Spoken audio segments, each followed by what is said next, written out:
Imagine the water supply at your home slowly starts getting blocked.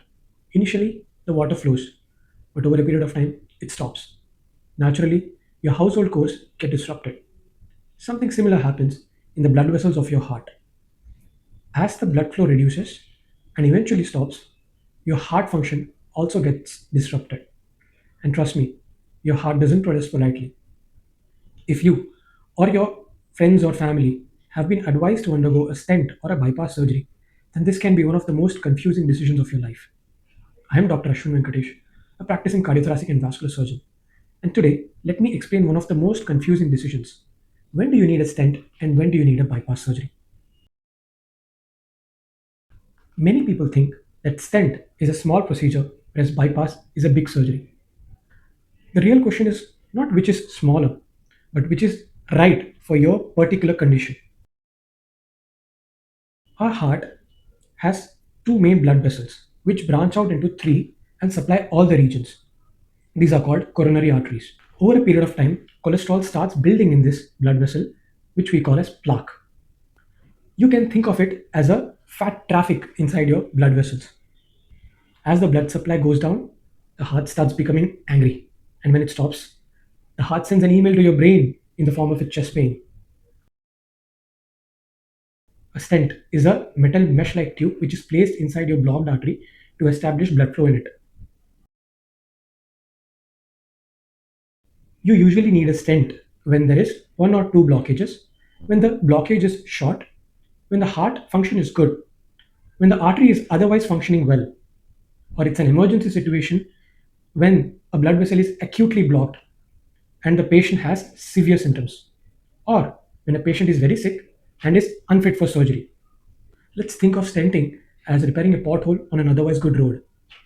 It is done through a procedure known as angioplasty and it is done by an interventional cardiologist. The recovery is comparatively quick. In a bypass surgery, we cardiac surgeons create a new route for your blood around the blocked blood vessel and restore the blood supply to the heart. We do this by using your own extra blood vessels in the body, also known as grafts. Let's think of it as instead of fixing a blocked road, we create a new road for you. Bypass is usually better when there are two or more blockages, which we call as double vessel disease or a triple vessel disease. When the blockages are very complex and long, when there is a left main disease, when the heart function is very weak, or a patient is diabetic. Especially in diabetics, it is many studies have shown that bypass surgery has proven long-term benefits. Bypass is also indicated when other concomitant cardiac procedures are involved. If stenting is patchwork, then bypass is like urban planning. One common myth is stenting is small and easy, bypass is big and dangerous. Not true. Every procedure has its own risks and benefits, be it stent or bypass. The right procedure depends upon patient condition and not fear. In fact, in complex conditions, bypass may provide a better result for your heart. So the real question is not which is smaller, but the real question is what is right for your heart. This decision should not be emotional. It should be based upon anatomical and clinical findings. After compiling angiogram findings, the clinical condition, the heart functioning, and the overall hemodynamic status of the patient.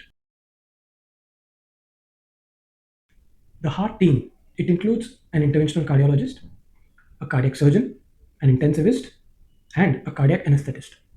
A heart team approach is ideal whenever there are multiple blockages, when the patient has long-standing diabetes, when the blockage is complex, when there is a left main disease, or if you're uncertain about the particular treatment offered to you. It is reasonable to take a second opinion before taking the final decision in case of doubt. Both stent and bypass are safe in experience and good hands. The key is choosing the right treatment for the right patient at the right time. Hard decision should be informed, not rushed. I believe a good outcome is based on a good decision. Hope this video was helpful with such decisions. Share this with your near and dear ones and subscribe for more honest heart related guidance. Thank you.